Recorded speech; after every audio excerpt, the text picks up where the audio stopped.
Niku enten tulisannya, hidup itu jangan seperti wasit, kesana kemari hanya mencari kesalahan orang lain.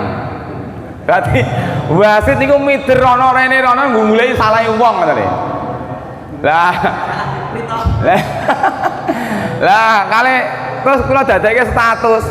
Lah dijapri kali Mas Supri. Wah, niku matuk nggih judul kajian akad pagi ngoten niku. Lah terus akhirnya oh nggih matuk mawon ya tinggal gawe makalah ngoten niku. Terus kemudian saya cari ayat-ayat yang berkaitan dengan tajasus. Itu ternyata di dalam Al-Qur'an itu hanya ada satu ayat.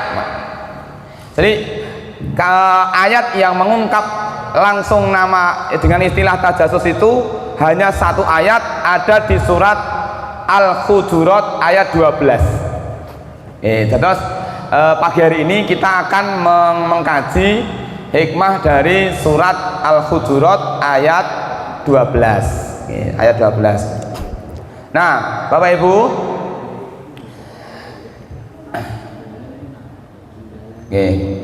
jadi Allah Subhanahu wa taala itu menurunkan Islam dan seluruh perangkatnya dari perintah kemudian larangan, semua syariat Islam itu diturunkan oleh Allah, baik itu ada di dalam Al-Qur'an maupun ada di dalam hadis, semuanya tujuannya untuk kebaikan manusia, untuk kemaslahatan. Kalau ada larangan, ada perintah, itu tujuannya pasti baik. Tujuannya pasti baik. Kalau ada larangan, pasti tujuannya baik. Termasuk bagaimana Rasulullah Shallallahu Alaihi Wasallam memberikan adab, memberikan pengajaran kepada kita tentang adab sehari-hari. Ya, adab sehari-hari, misalnya. Ya, untuk mewujudkan sebuah masyarakat yang rukun, ya, yang rukun, yang baik dengan tetangganya, yang baik dengan keluarganya, semuanya itu ada tujuannya baik. Nah, salah satu di antara larangan yang bertujuan baik adalah larangan untuk tajassus. Jadi tajassus itu asal kata tajassasa ya tajassasu tajassusan. Ya. Tajassasa ya tajassasu tajassusan. Maka ada istilah jasus. Bapak Ibu pernah dengar istilah jasus? Jasus itu mata-mata. Awas dugi ono jasus. Nek cara ini intel. Mending enten jasus mboten nggih. Biasanya kalau jasus itu membo-membo, dia mengikuti apa itu? Mengikuti yang ada di sekitarnya. Kalau yang mau dimata-matain itu pengajian ya datang seperti orang pengajian gitu loh. Ini jasus. Orangnya namanya jasus, aktivitasnya namanya tajassus. Nanti kita akan mendudukkan tentang tajassus.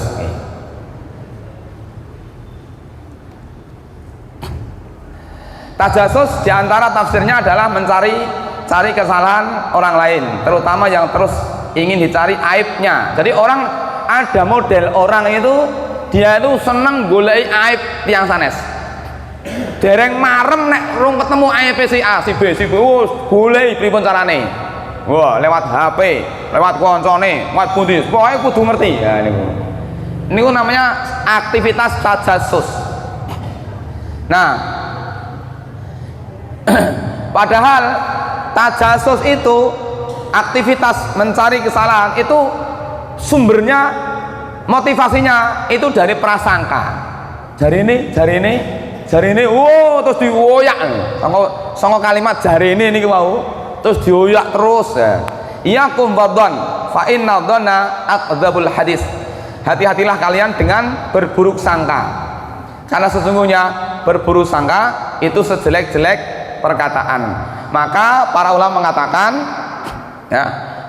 mengatakan berprasangka yang baik meskipun salah itu lebih baik daripada berprasangka buruk tapi benar. Sakit tapi betul nih.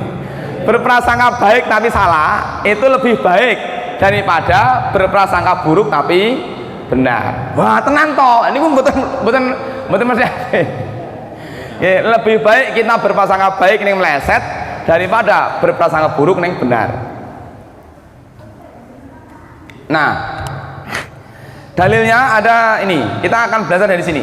Ya ayyuhalladzina amanu ijtanibu katsiran minadh-dhanni inna ba'dadh-dhanni ismun wala tajassasu wala yaghtab ba'dukum ba'da ayuhibbu ahadukum ayyakula lahma akhihi maitan fakarihtumu wattaqullaha innallaha tawwabur rahim. Wahai orang-orang yang beriman, jauhilah oleh kalian kebanyakan prasangka, curiga ya. Karena sebagian dari prasangka itu dosa. Jadi memunculkan prasangka-prasangka yang tidak baik itu arahnya kepada perbuatan dosa.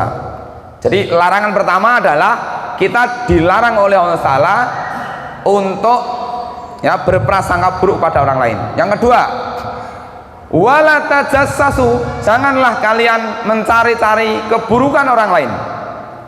Nomor dua. Nomor tiga, wala yaghtab ba'dukum ba'da, janganlah kalian menggunjing atau menggibah antara satu orang dengan orang lain.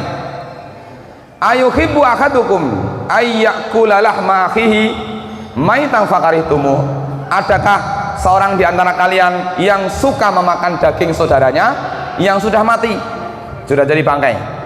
Maka tentulah kamu merasa jijik kepadanya dan bertakwalah kepada Allah, sesungguhnya Allah Maha Penerima Taubat lagi Maha Penyayang. Berarti ada 3 larangan di sini. Yang pertama, larangan untuk berprasangka buruk. Kedua, larangan untuk tajasus. Yang ketiga adalah larangan untuk berbuat ghibah. Yang pertama adalah tentang prasangka. Prasangka itu bahasa Arabnya don ya, don. Kalau dalam hukum fikih, hukum itu terbagi ke dalam 2. Yang pertama, hukum yang bersumber dari yang sifatnya dhonni, dan hukum yang sifatnya qat'i. Hukum yang sifatnya qat'i. Maksudnya bagaimana? Gini, ada hukum fikih yang bersumber dari interpretasi terhadap ayat. Dia belum jelas, dia belum pasti, maka sifatnya hukum dhonni, hanya prasangka, maka dia tidak kuat ya. Tapi ada hukum-hukum fikih yang bersumber pada ayat-ayat yang sifatnya qat'i. Kalau dhonni itu seperti ayat-ayat mutasyabihah, ayat-ayat yang yahtaju ila ta'wil, ayat-ayat yang membutuhkan tafsir. Ada jenis ayat-ayat yang sifatnya itu qat'i, mboten sah ditafsirke pun cetha. Contoh, kewajiban mengerjakan sholat niku mboten sah ditafsirke, mboten sah diskusi apakah sholat niku wajib, ndak perlu itu. Kenapa? Karena ayatnya pun cetha, aqimus sholah wa atuz zakat, cetha kewajiban membayar zakat gitu. Tapi ada beberapa bagian dalam syariat ini yang sifatnya masih dhonni, masih prasangka, masih debatable, bisa dimusyawarahkan, bisa diperdebatkan hukumnya antara wajib atau sunnah atau yang lain. Itu ya, itu dalam konteks fikih. Nah, termasuk dalam hal ini berkaitan dengan don, persangkaan, berkaitan dengan hubungan kita dengan Allah Subhanahu wa Ta'ala. Yang wajib bagi kita adalah husnudon ya, kita kepada Allah itu hukumnya husnudon, tidak boleh suudon.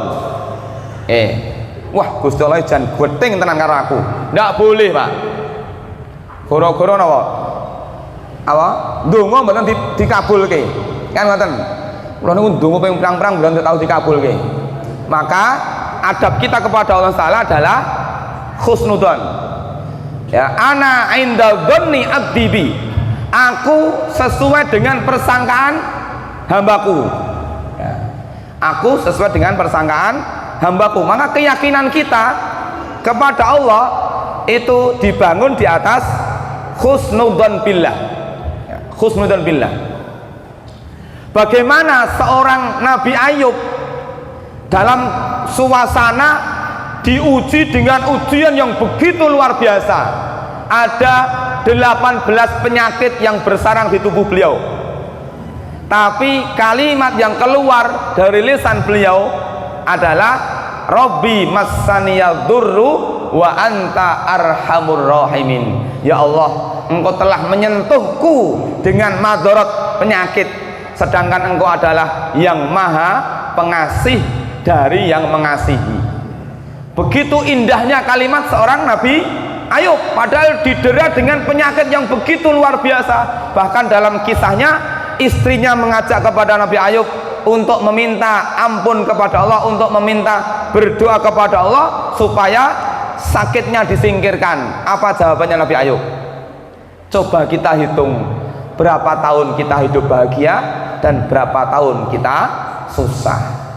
Kita susah baru 7 tahun, kita sudah hidup bahagia 20 tahun.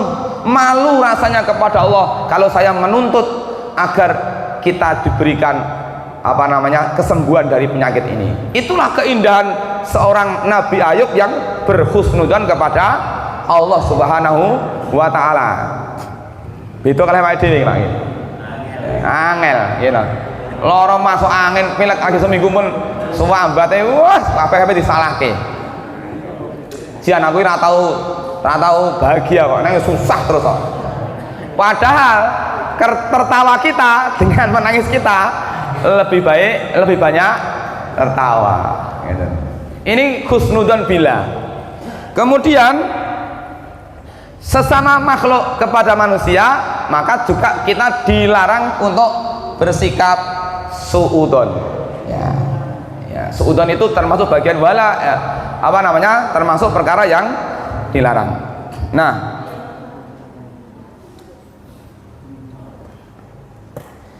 bahkan ketika nanti sikap suudzon itu sudah bisa menembus lisan, artinya sudah diwujudkan dengan lisan, maka itu lebih berbahaya. Ada sebuah hadis Rasulullah SAW menyebutkan, idza asbaha ibnu Adam, jika manusia itu masuk di waktu pagi, fa innal a'dha'a kullaha tukaffirul lisan, maka seluruh anggota badannya ini akan menuntut, ya, akan mengecam lisan. Jadi ya, tangan, hati, semuanya ini akan mengecam lisan. Fatakulu, maka anggota badan ini semuanya akan mengatakan kepada lisan, ittaqillaha, takutlah kamu wahai lisan kepada Allah, fina, bersama kami, fa innama nahnu bika, sesungguhnya kami semuanya ini tergantung kamu wahai lisan. Fa in istaqamta, kalau kamu lurus, ya, kalau kamu lurus, istaqomna, kami akan baik-baik. Fa in i'wajadna, kalau kamu bengkok, kami akan bengkok. Maka la yastaqimu lisanul abd, la yastaqimul abdu hatta yastaqima lisanu. Tidaklah baik seseorang sebelum baik lisannya. Maka lisan ini menjadi ukuran, ya, ukuran. Ini. Kemudian melakukan tajasus kepada kaum muslimin dilarang dan haram hukumnya. Berdasarkan tadi, bahkan Imam Ibnu Hajar, ya, ada Imam Ibnu Hajar Al-Asqalani, ada Imam Ibnu Hajar Al-Haythami, Imam Az-Zahabi. Imam Az-Zahabi menulis dalam kitab beliau berjudul Al-Kabair. Beliau menyebutkan bahwa tajasus itu masuk dalam kategori dosa besar. Dosa besar. Karena tidak ada manusia di dunia ini yang lepas dari salah. Al-insanu makhalul khata' wan nisyan. Sesungguhnya manusia itu tempat salah dan lupa. Milo apa ya? Ketika kita ingin mencari kesalahan orang lain, tetap ketemu, Pak. Mboten enten wong donya niku sempurna, dia baik semuanya, ndak ada. Ya. Sebagus apapun orang, sesoleh apapun, dia pasti punya kekurangan. Ya. Sebagus apapun. Maka ketika kita mengikuti bisikan-bisikan setan untuk apa? Mencari kesalahan, apalagi kesalahan-kesalahan itu ya kita tujukan kepada saudara muslim. Kita punya kewajiban untuk menjaga harga diri sesama muslim. Bagaimana saudara muslim kita di sana dia baik, tetap baik terus. Ya. Bagaimana saudara kita di tempat lain sesama muslim tetap harga dirinya baik. Itu kewajiban kita. Rasulullah SAW menyatakan, man satara musliman satarallahu yaumal qiyamah. Barang siapa yang menutup aib saudaranya muslim, maka Allah akan tutup aibnya di hari kiamat. Jadi kalau kita menjadi bagian dari orang-orang yang mencari kesalahan orang lain, apalagi sesama muslim, kemudian kita umbar, sekarang kan udah dengan ini semua selesai, Pak. Gitu? Semua selesai dengan ini. Ya. Nah, jasus itu di masa Rasulullah itu tidak separah sekarang. Sekarang itu begitu kita tahu, makanya salah satu adab di antara menerima berita adalah melakukan klarifikasi, ya, melakukan klarifikasi, memastikan, ya, memastikan. Kalau dalam bahasa Al-Quran itu namanya tabayun, ya, fatabayyanu, hendaklah kalian bertabayun. Baik. An Abi Barzah Al-Aslami qala Rasulullah sallallahu alaihi wasallam, ya ma'syara man amana bilisanihi walam yadkhulul imanu qalbahu la taghtabul muslimina wala tattabi'u auratihim fa innahu man ittaba'a auratihim yattabi'ullahu auratahu wa man yattabi'ullaha auratahu yafdahhu fi baitihi. Wahai orang yang beriman dengan lisannya sementara keimanan belum masuk ke dalam hatinya, janganlah kamu semua menggunjing orang-orang Islam dan jangan mencari kesalahan atau aurat, karena barang siapa yang mencari-cari kesalahan mereka maka Allah akan memperlihatkan kesalahannya, dan barang siapa yang Allah perlihatkan kesalahannya akan dipermalukan sampai di rumahnya.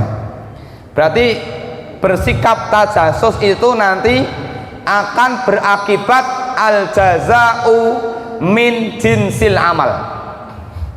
Apa itu? Al jaza'u min jinsil amal. Amal itu sebanding, pahala itu sebanding dengan jenis amal. Dalam apa itu istilah orang Jawa itu namanya hukum karma. Tapi dalam istilah hadis tidak ada hukum karma, tapi yang ada adalah al jaza'u min jinsil amal. Jadi amal itu setimpal dengan amal yang dia pernah kerjakan. Saya contohkan gini. Dahulu Bapak Ibu, ada seorang laki-laki membawa bapaknya. Jadi bapaknya itu digeret, ditualeni, digeret.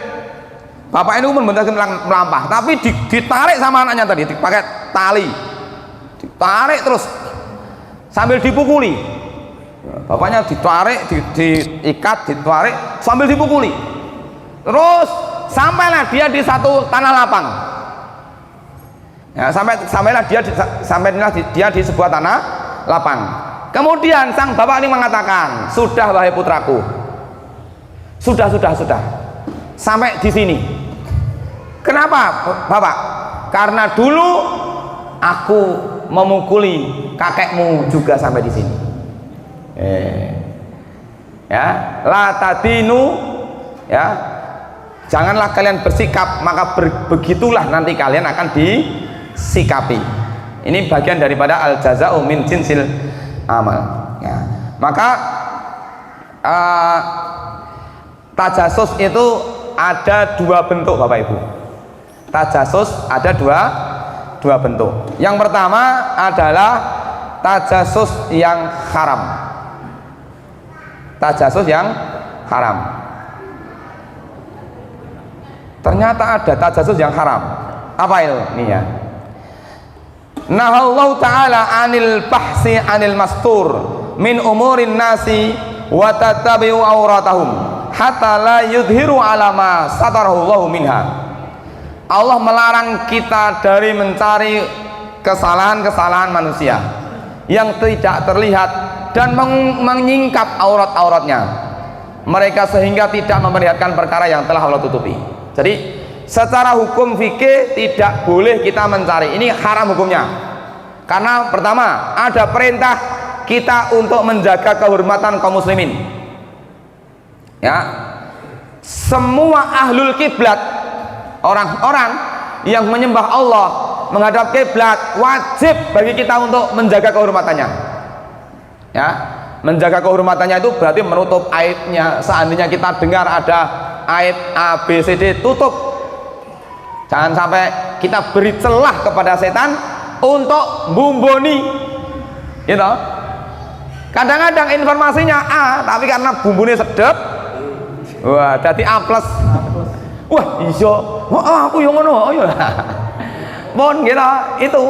Nah, kewajiban kita menjaga marwah kaum muslimin. Apapun benderanya, apapun organisasinya, selama dia ahlul kiblah, dia menyembah kepada Allah, salat, agama Islam, wajib bagi kita untuk menjaga menutupi auratnya. Tidak boleh kita mengungkap-ungkap keburukannya, tidak boleh. Walladzina yu'dzunal mu'minin wal mu'minati bi ghairi maktasabu faqad ihtamalu buhtana wa isma mubina. Barang siapa yang menyakiti orang-orang mukmin, menyakiti orang-orang mukmin bisa dengan tangan, bisa dengan lisan, ya, itu, maka tanpa kesalahan yang mereka perbuat, maka sesungguhnya mereka telah memikul kebohongan dan dosa yang nyata. Ayat inilah yang dijadikan dalil oleh para ulama tentang bahwa tajassus itu masuk dalam kategori dosa besar. Dan kaidahnya, dosa besar tidak mungkin akan diampuni oleh Allah kecuali dengan bertaubat. Karena dosa kecil selesai dengan amal soleh, dosa kecil selesai dengan sholat, dosa kecil selesai dengan istighfar, tapi dosa besar tidak diampuni kecuali dengan bertaubat. Iyyakum wadhan fa inna dhanna adzabul hadis wala tahassasu wala tajassasu wala tanafasu wala tahasatu wala tabaghadu wala tadabaru wa kunu ibadallahi ikhwana. Ada di kalimat terakhir, jadilah hamba-hamba Allah yang saling bersaudara. Makanya innamal mu'minuna ikhwatun, sesungguhnya setiap kaum mukminin adalah saudara. Persaudaraan kaum mukminin inilah yang persaudaraan itu nanti sampai ke surga, Bapak Ibu. Okay? Ikatan nasab, ikatan apa lagi? Mungkin ikatan pekerjaan, ikatan geografis, tinggal satu RT, satu RW, belum tentu nanti kita bisa sampai ke surga bareng-bareng, belum tentu. Tapi ikatan yang dibangun di atas keimanan, dimanapun dia berada, apapun statusnya, itu bisa mengantarkan kita di surga. Maka di surga itu nanti akan ada namanya nostalgia para penghuni surga. Jadi ten swarga mengke akan kepanggih, oh jenengan ndek perintah kula pengajian ten Ahad pagi niku to. Masyaallah. Lah niku ten mriku, Pak. Reuni ten swarga, Pak. Gitu. Niku. Jadi akan ada siapa yang akan bisa hadir di reuni di surga? Orang-orang yang diikat dengan keimanan. Gitu. Meskipun kita diikat dengan pekerjaan, kita diikat dengan nasab, kalau dia tidak beriman kepada Allah, pisah, Pak. Pedot. Dan putih. Oh, sing mboten iman yo nyemplung neraka mereka. Nah, sing iman mlebu swarga kan ngoten. Jadi satu-satunya ikatan persaudaraan yang bisa membawa kita sampai ke surga adalah ikatan keimanan, karena hanya mereka-mereka itulah orang-orang yang nanti bisa memberikan perlindungan, bisa memberikan syafaat kepada kita. Bahkan dalam sebuah hadis yang sahih, hadis qudsi, ketika para penghuni surga masuk ke surga, penghuni neraka masuk ke neraka, maka para penghuni surga ini Allah Subhanahu wa taala datang kepada para penghuni surga, wahai hamba-hambaku yang ada di surga ini, carilah teman-temanmu dulu di dunia. Adakah teman-temanmu dulu di dunia yang bersama-sama ibadah kepadaku, bersama-sama mengabdi kepadaku, dan tidak kamu dapatkan di sini? Kalau tidak kamu dapatkan, carilah ke neraka. Barangkali ada saudara-saudaramu yang ada di neraka. Maka para penghuni surga ini datang ke neraka. Para ulama mengatakan neraka hanya panas bagi para penghuninya, tapi tidak panas untuk penghuni surga. Jadi wong swarga niku ajeng nginguk ten neraka, ajeng goleki kancane niku mboten kemanasan. Anyep mawon. Lah kaya nang masjid penak. Patres urung ketok to. Lah nggih. Wah, digoleki ten swarga. Boloku biasanya anu ora tau ketok ning kene. Waduh, nang ndi? Wah, goleki, Pak. Cari. Mas, ngene ten mriki pripun? Ayo melu aku. Wah, unggah ke dintas ning neraka. Unggah wis. Tas. Oh, lah nek jenengan mboten tahu pengajian, kumpulane mboten wong soleh-soleh, repot. Ajeng njaluk tulung sinten? Umpama gitu, awake dhewe kan cita-citane kan mlebu swarga kabeh kita Bapak Ibu nggih. Lah nggih, nek saged ya sing nulungi aja sing ditulungi. Sing ditulungi pun gosong kabeh neraka. Kan ngoten.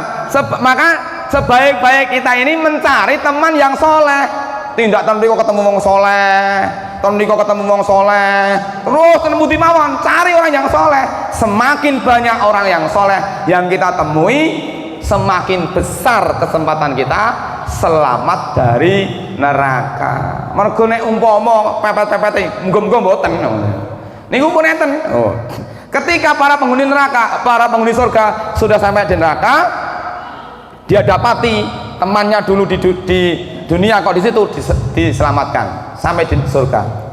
Allah berfirman lagi, coba cari lagi teman-temanmu, saudara-saudaramu yang ada di neraka, coba cari lagi. Akhirnya dia kembali lagi. Wah, saya enten, saya carry niko, wah dia memang ya rada ndablek kok pengajian atau mangan dadi parani. Oh niko ngomong gitu ya tadi uyak-uyak kok ya kan ngoten wong ora teko. Tapi Bapak Ibu, syarat supaya orang yang masuk neraka itu bisa masuk surga niku syaratnya tunggal, dia tidak berbuat syirik. Dosane kuwatahe kaya ngapa gitu, dosane wae kaya ngapa, patoto mo 5 mo 6 apa itu gitu. Tapi kalau dia tidak berbuat syirik, kesempatan dia untuk masuk surga masih terbuka. Nah syarat ini kuning nek walah nek delo-delo dukun mawon yo bar urusane peran mboten saged tok. Niki harga mati ngeten iki menan kan ngoten. Jadi saking begitu pentingnya kita punya teman orang yang soleh, maka karena mereka nantilah orang-orang yang berpotensi memberikan keselamatan kita di akhirat, jangan sampai kita menjatuhkan harga dirinya, jangan sampai kita membuka aibnya, jangan sampai kita merendahkannya, jangan sampai ya, jangan sampai, nggak boleh. Wala tajassasu, jangan sampai kita mengorek informasinya ini, buruknya, aibnya, karena setiap orang punya aib. Hanya kita hanya saja Allah Subhanahu wa taala yang menutupi aib kita ini. Ya, semua orang hidup punya aib. Ya, hanya Allah Subhanahu wa taala yang menutupi aib kita, tidak diketahui oleh orang lain. Maka bersikaplah yang seperti itu. Nah, ini. Maka yang pertama adalah hukumnya haram. Ya, tidak diperbolehkan untuk menjadi jasus. Haram hukumnya jadi jasus bagi saudara muslim. Yes. Mungkin enten sing dadi jasus. Jasus jadi mata-mata kontone. Kayak ketoke baru ngomong tiga. Wah, nggak boleh Pak. Ini kenapa? Karena bersikap tajasus adalah merobek kehormatan seorang muslim, menyingkap tirainya dan sebagainya. Seperti itu. Ada sebuah kasus. Ya, ada sebuah kasus. Bisa jadi orang-orang yang dalam pandangan kita buruk, tapi dalam pandangan Allah Subhanahu wa taala itu mulia. Seorang wanita Ghamidiyah yang dia berzina, kemudian dia dihukum rajam. Ya, dia dihukum rajam oleh Nabi sallallahu alaihi wasallam dan akhirnya beliau meninggal dunia. Ketika dihukum rajam itu Ali bin Abi Thalib lewat di depan orang itu, dan Ali ketika lewat di depan orang itu, darah itu mengenai bajunya Ali bin Abi Thalib.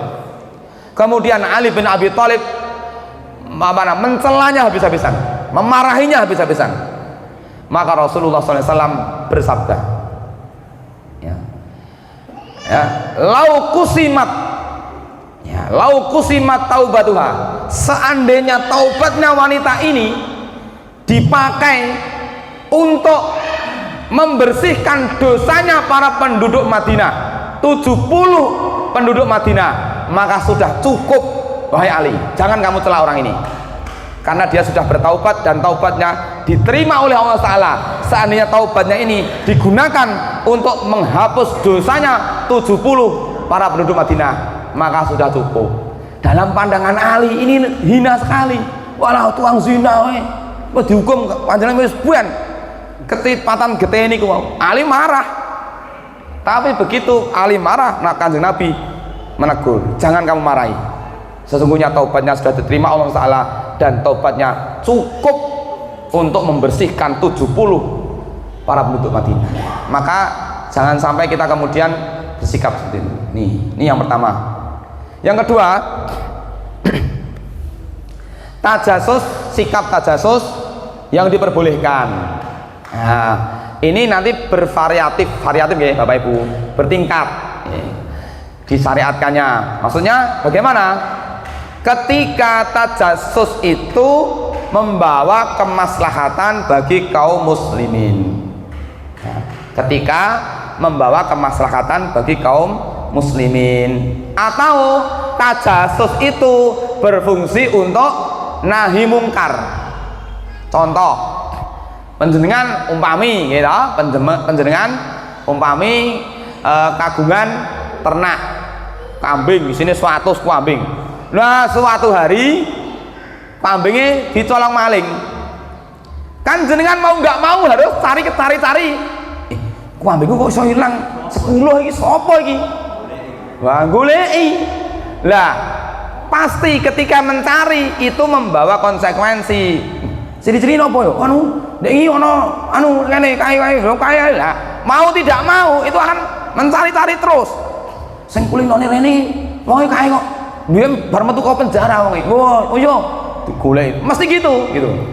Ya, ini tajasus karena untuk apa? Nahi mungkar. Boleh, dan itu disyariatkan karena dengan cara tajasus seperti itu akan tegak kebenaran, akan tahu sing nyolong sapa, mboten salah pilih, mboten salah tangkep. Itu apalagi ini dilakukan oleh bapak-bapak yang ada di kepolisian. Wah, ini kasus A, kasus B, ini mau nggak mau harus tajasus, dan itu pekerjaan utamanya Pak Polisi. Pekerjaan utamanya Pak Polisi, juga pekerjaan utamanya wasit Pak Polisi. Itu jadi tugas utamanya wasit. Dengan tajasusnya wasit tegak keadilan. Umpama wasitnya mogok jadi tajasus dosa, ya malah salah no. Lah mungkin malah tidak berlaku kartu merah, kartu kuning lah. Iki pripun iki jasit wasite bareng ngaji jadi ra entuk ya repot. Ya malah padu dhewe-dhewe. Kan ngoten. Jadi jenis yang kedua, apalagi kalau apa itu sekupnya lebih luas ya, sekupnya lebih luas. Kalau memang tidak ada cara lain kecuali dengan itu, maka langkah tajasus itu hukumnya wajib. Ya. Sesuatu yang baik tidak bisa tegak kecuali dengan itu, maka sesuatu itu hukumnya wajib. Apa contohnya? Wudhu. Wudhu itu menjadi penopang sholat. Kalau sholat tidak bisa ditegakkan kecuali dengan wudhu, maka wudhu hukumnya wajib. Jadi sesuatu yang menyebabkan sesuatu yang wajib itu tegak dan dia tidak tegak kecuali dengan itu, kaidah fikihnya, maka hukumnya wajib. Nih, jadi tadi sudah ijtanibu katsiran minadh-dhanni inna ba'dadh-dhanni ismun, ya, hukum tentang prasangka. Kemudian yang kedua tentang tajasus. Jadi hari ini clear ya, ada tajasus yang diperintahkan, ada tajasus yang dilarang. Sekarang yang ketiga tentang hibah. Wala yaghtab ba'dukum ba'dha, dan janganlah kalian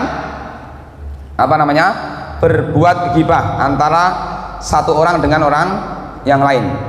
Baik. Atadruna mal ghibah? Apakah kalian tahu apa itu ghibah?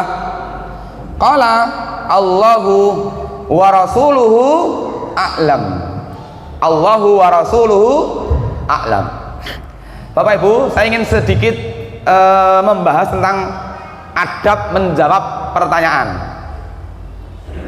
Para ulama mengatakan ketika kita ditanya sesuatu dan kita tidak tahu, maka pilihan adabnya ada dua. Mau jenengan ditangleti tiang, Pak, jenengan ngetos mboten? Nah, kalau kita tidak tahu, maka cara menjawabnya ada dua cara. Ya, satu, dijawab sebagaimana para sahabat. Ya, para sahabat menjawab dengan apa? Allahu wa rasuluhu a'lam. Tapi itu tidak mutlak dalam kasus tertentu. Tetapi ketika berkaitan dengan pertanyaan umum, maka kita mengikuti bagaimana para malaikat menjawab pertanyaan. Apa kasusnya?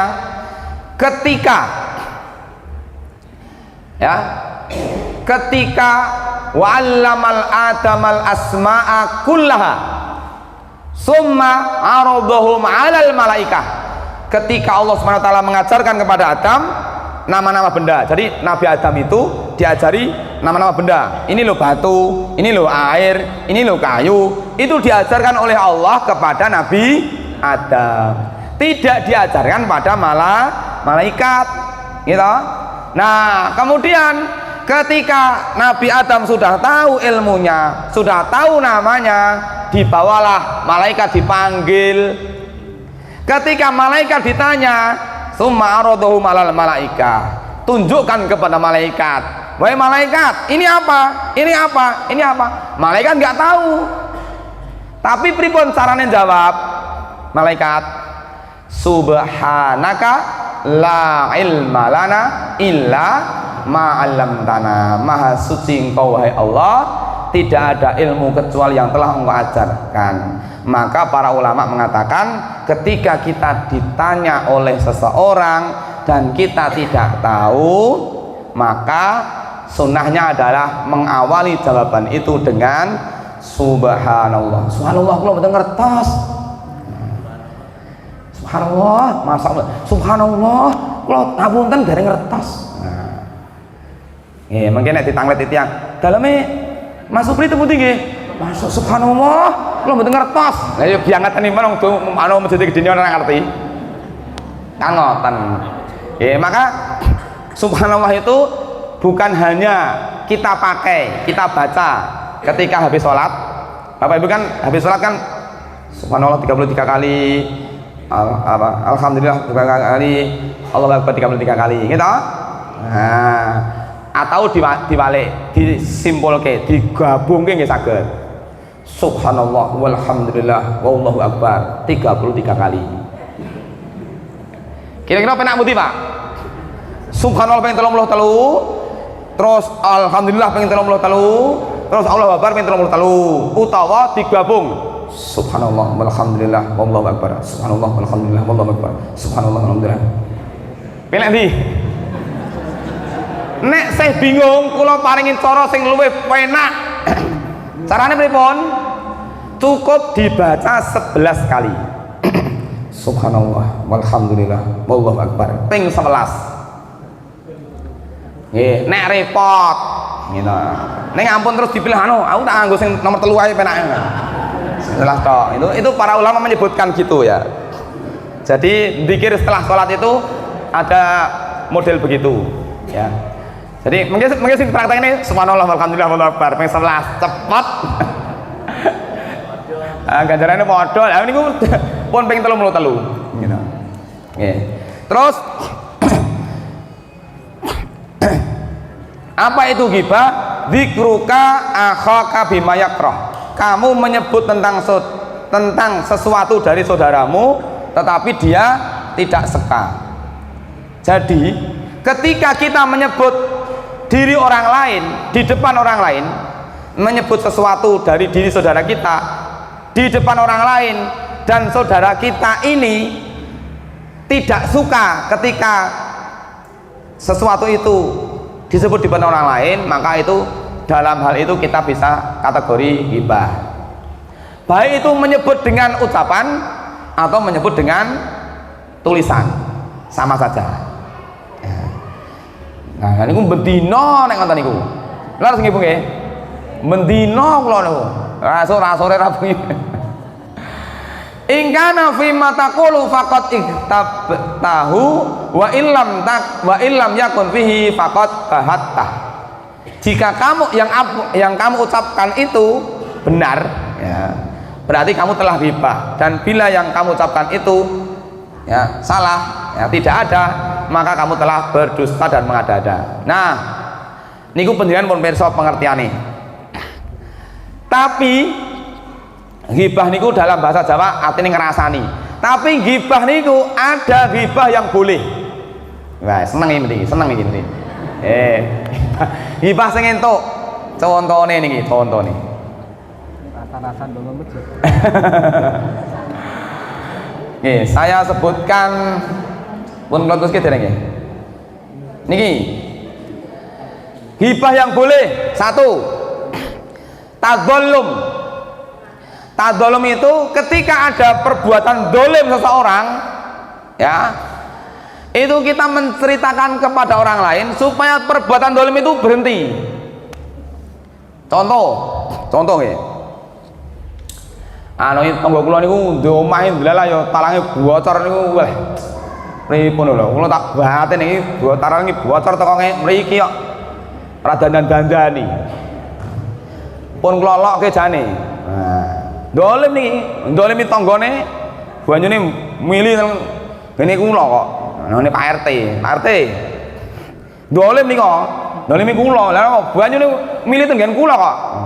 Oh nggih to, nggih. Nah, supaya mengadu sebuah perbuatan dolim itu tidak termasuk ghibah, meskipun itu menyebut keburukan orang lain. Atau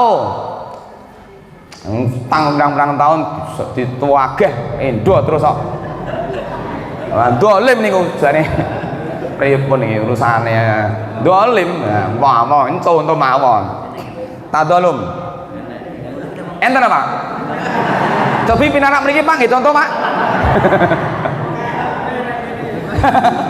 Mungkin kan maju kabeh to. Maju kayak voucher. Mboten maju kabeh malah. Itu tidak termasuk mboten napa-napa ya, karena ada perbuatan dolim. Karena apa? Kalau tidak disampaikan, perbuatan dolim itu kan terus gitu. Kita tidak bisa menghentikan perbuatan dolim itu. Yang kedua, al-isti'anatu fi taghyiril munkar. Menyebut keburukan orang lain, al-isti'anatu fi taghyiril munkar. Maksudnya apa? Bekerja sama untuk mencegah sebuah kemungkaran. Ya, misal ten dusun niki insyaallah saya nggih mboten enten sing mendem gitu. Umpama ten dusun mriku wit bengi antar wong mendem nang perapatan duduk-duduk tenan. Iya iki. Wah, akhirnya jenengan etok-etok liwat ngloroi. Ya Mas. Nggih. Halo. Lha.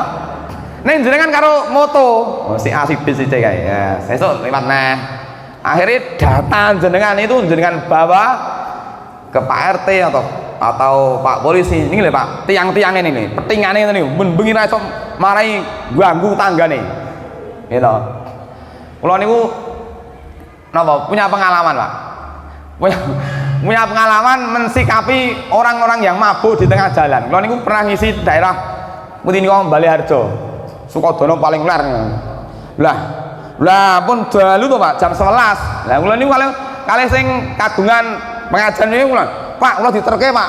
Wis wengi wis tegatong mendem repot ini. Lah anu nggih, kula terke dugi pojok mawon nggih. Lah ngidul e anu mbulak ambane sak monten kok. Lah pun to, bismillah aman-aman. Wah. Nggih pun lah kula iki saka pojok niku ngidul niku walah kan ya mbulak ombo niku. Wah, akhirnya kula niku gawe cara. Wah, suarane ngene. Umpama mendem wong 5 ning perapatan lah kula ya tetep kalah kok. Ya piye didongani-dongani jenenge niku gegere wong 5 kok. Ya tetep gletak kula ora bingung. Wah, carane piye iki? Oh, akhirnya tak gawe cara. Delalat, mungkin enak wong nang perapatan piye? Tenan Pak, niku wonten wong perapatan. Waduh, bengi-bengi nang perapatan cah nom-nom wes genah wong mendem. Wah, akhirnya kula mandeg, helm kula copot. Juwake tak linting, kuatok kula linting. Wes. Ben kaya wong nurut banyu. Wah, bareng enten wong perapatan royom-royom. Mas, mandeg sik. Saya nurut banyu. Wah, aku langsung wes selamat alhamdulillah. Walah, kula nek cegian mesti jali duit, Pak. Repot niki. Ah, ketoke nggih kudu duwe ilmu-ilmu ngeten niku. Lah umpama duel tetep kalah kula, Bang, dikeroyok wong 5 kok. Kayak ngoten.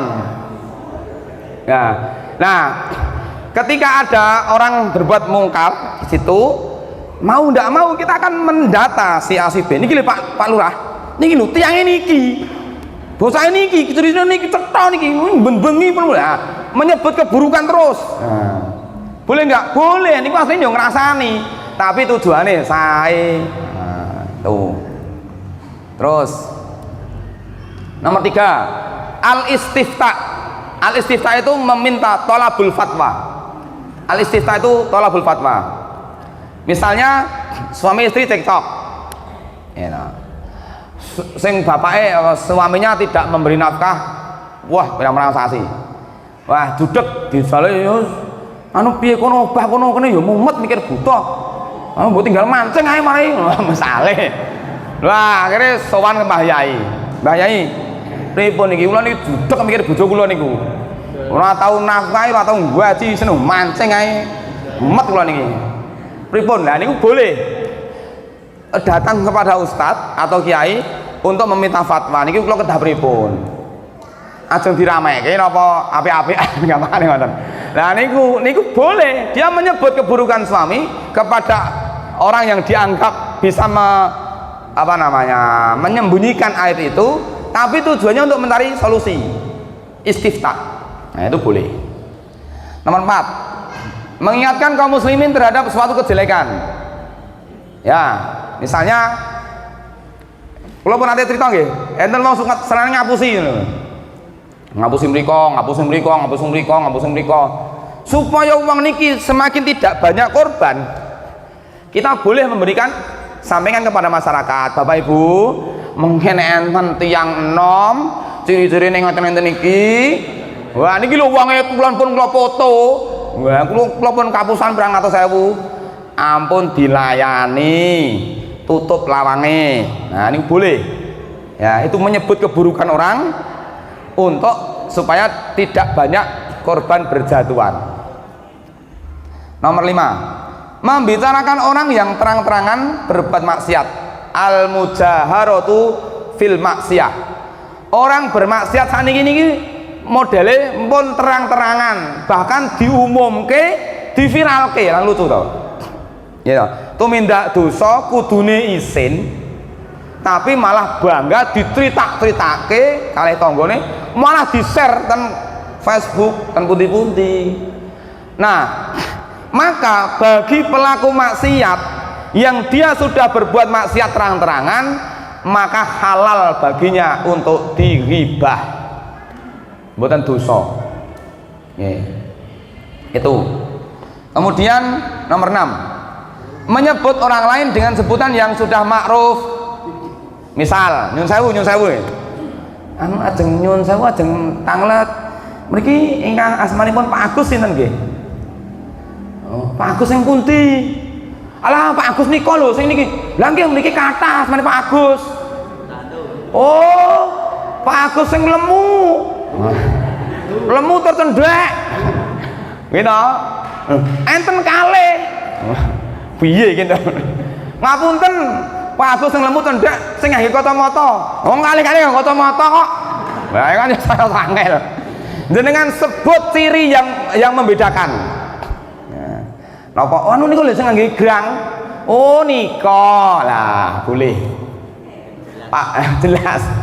Gitu. Nah, itu beberapa keadaan ghibah yang diperbolehkan. Jadi tidak semua ghibah itu hukumnya haram. Nggih, Bapak Ibu jamaah rahimakumullah, menika ingkang saged kula aturaken seputar tajassus. Semoga kita bisa menghindarkan diri kita untuk menjaga ukhuwah Islamiyah, menjaga kesatuan kaum muslimin. Mari kita jaga kehormatan saudara kita jaga marwah saudara kita, supaya kita tetap dalam bingkai ukhuwah Islamiyah. Mbok pilih menika ingkang saged kula aturaken, kathah lepat anggen kawula matur nyuwun pangapunten.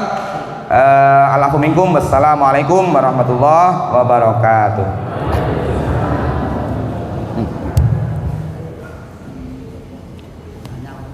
Oh, Pak Kris. Ya, Bapak Ibu, demikian kajian kita luar biasa.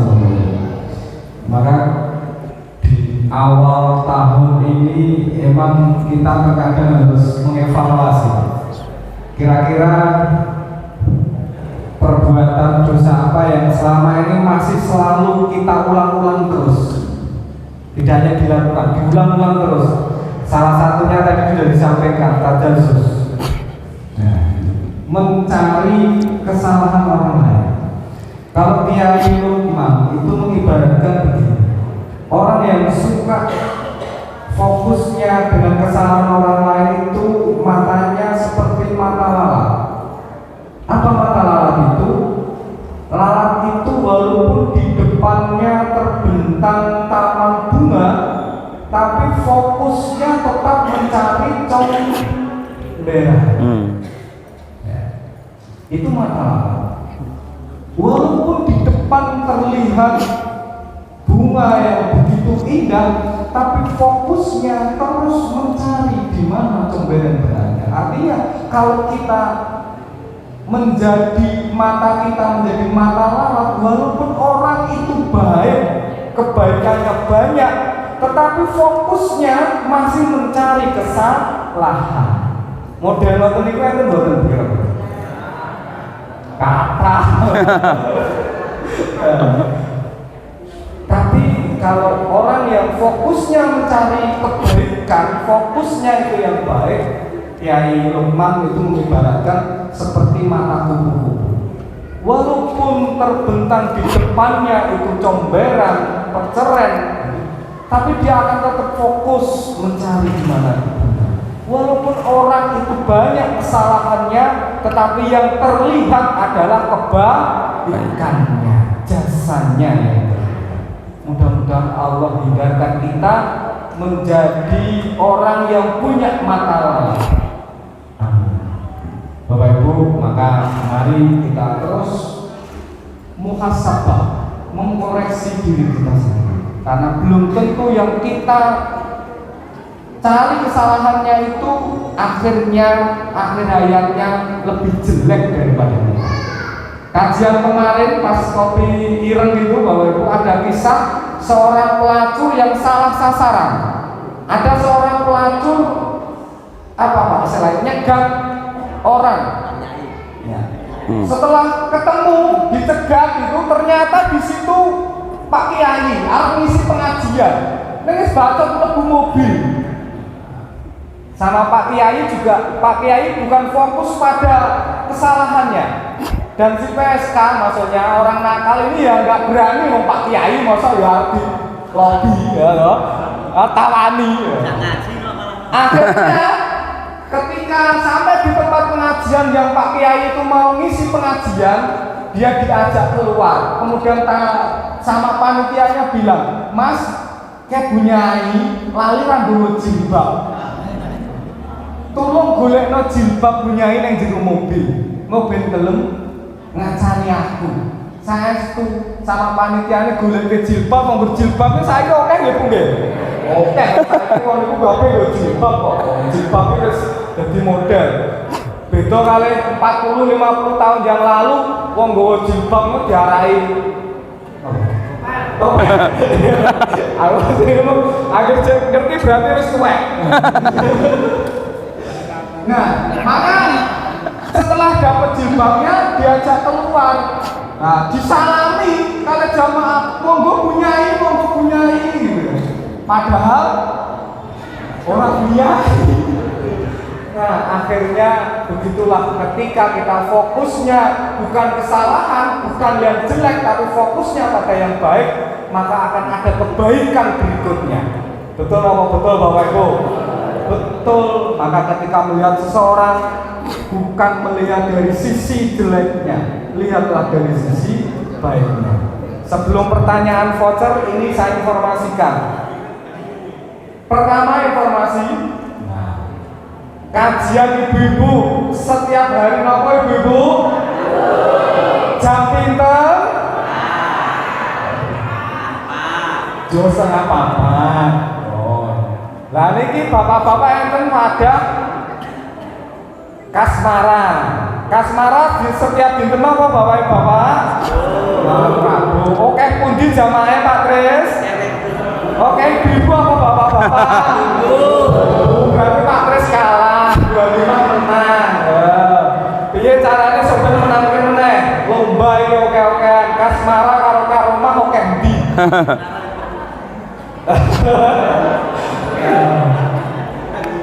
Karomah niku Rebo sore, kasmara Selasa malam. Monggo sama-sama pengajian, tapi ini sudah khusus Rabu sore untuk ibu-ibu, monggo ibu-ibu ya disergepi, ditelateni ngaji.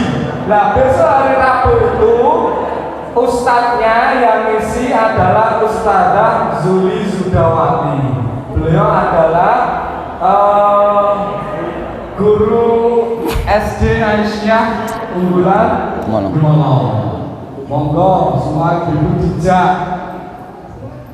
Kata teman saya, bapak-bapak itu kudu ngoyak-ngoyak buke. Ngoyak-ngoyak tegese ora ngoyak-ngoyak metu nek kon ngaji. Opo ngoyak-ngoyak e beda menune. Tak ngoyak-ngoyak malah lunga. Dijak, ibu luar biasa. Ada kota infak-infaknya di sini mau nasihat itu Bu 800. Wah, sesuk kudu muda, ya Bu ya. Nah, sesuk kudu muda, angkat pagi kudu muda, itulah terus. Nah. Informasi yang kedua, Bapak Ibu, ada semaan setiap malam Rabu, setiap ba'da maghrib sampai Isya di masjid ini.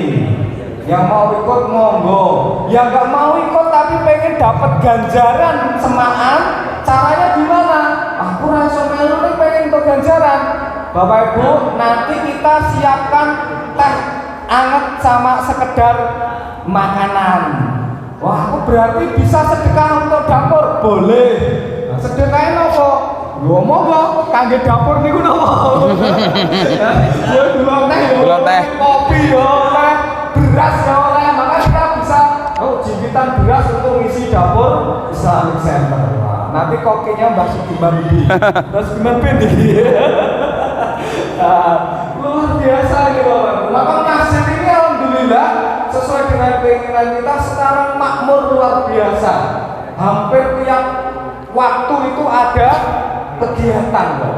Ini berarti insya Allah yang ikut sedekah di sini insya Allah berkah karena masjidnya makmur. Amin Allahumma amin. Ning masjid ini tiba ketoke rampung ning urung lunas. Gitu Pak Tris. Ora ngerti. Lah berarti nek sing kepengin golek ganjaran saged donasi nggo lunasi. Mau kula kenek, Pak. Dia tagih tamu alasan rasane kula niku. Lah nek malam akhir tahun niku kabeh sing kula dile nggih bangun masjid niku nagih. Kula mung alasan tok lah dhewe renek. Piye terusan? Tak alesi. Muga-muga minggu ngarep iso nyicil. Terus sing siji Mas, jare akhir tahun. Nggih, sabar. Tetep kula sauri, Pak. Nek sauri swara. Liyane dolen tawang mau aku telu, nyauri wong nagih utang. Wis rawuh. Tapi alhamdulillah ini sudah berkurang.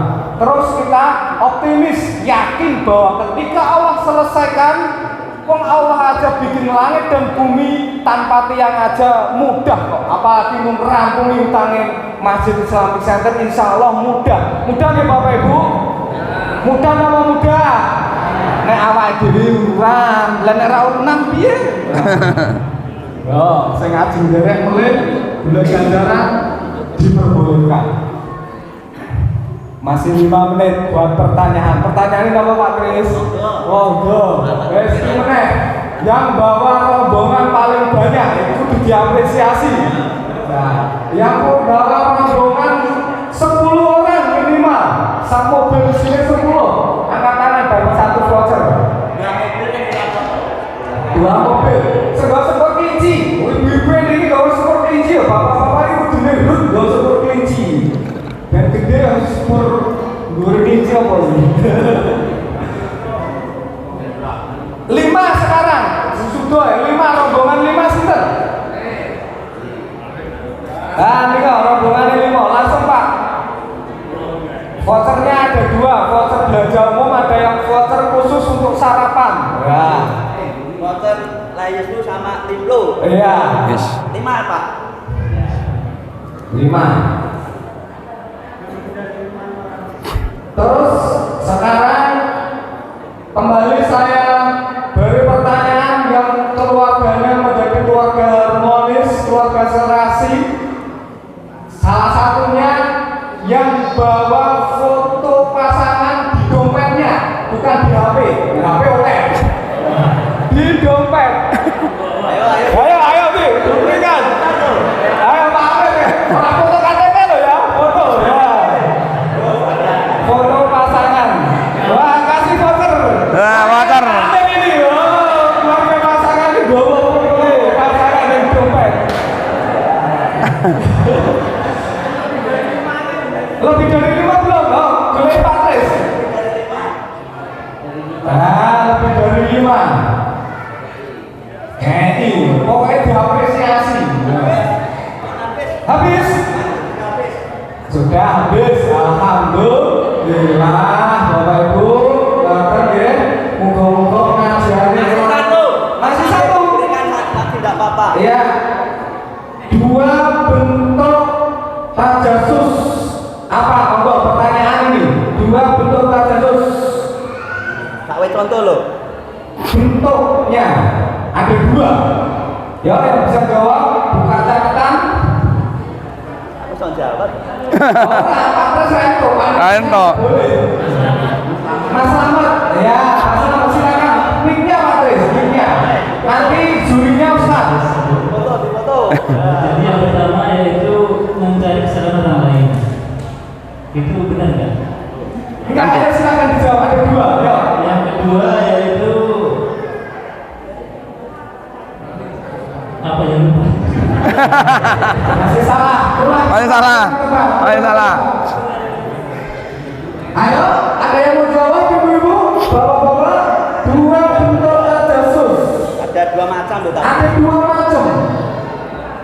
Ingat. Udah, Bapak. Oh, apa? Ada 2. Yang satu yang hukumnya haram, yang mulai dibolehkan.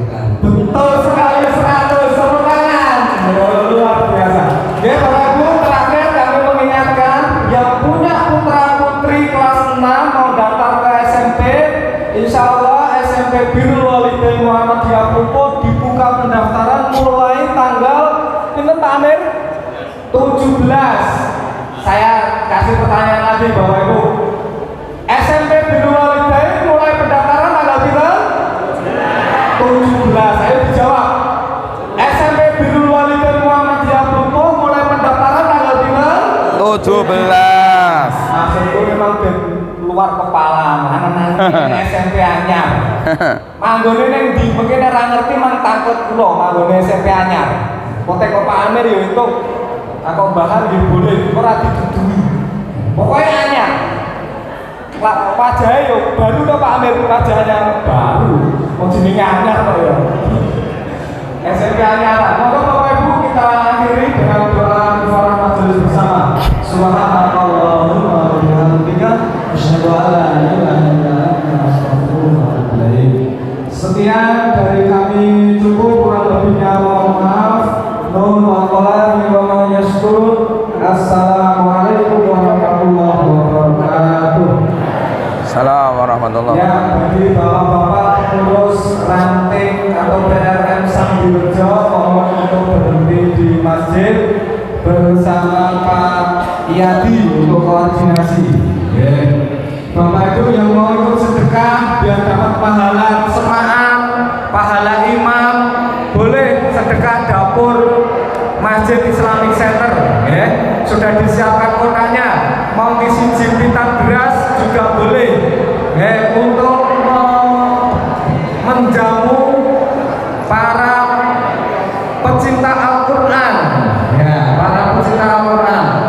Monggo yang mau meriahkan pasar gembira dipersilahkan. Bapak Ibu. Oh, ini. Monggo Mas, selamat.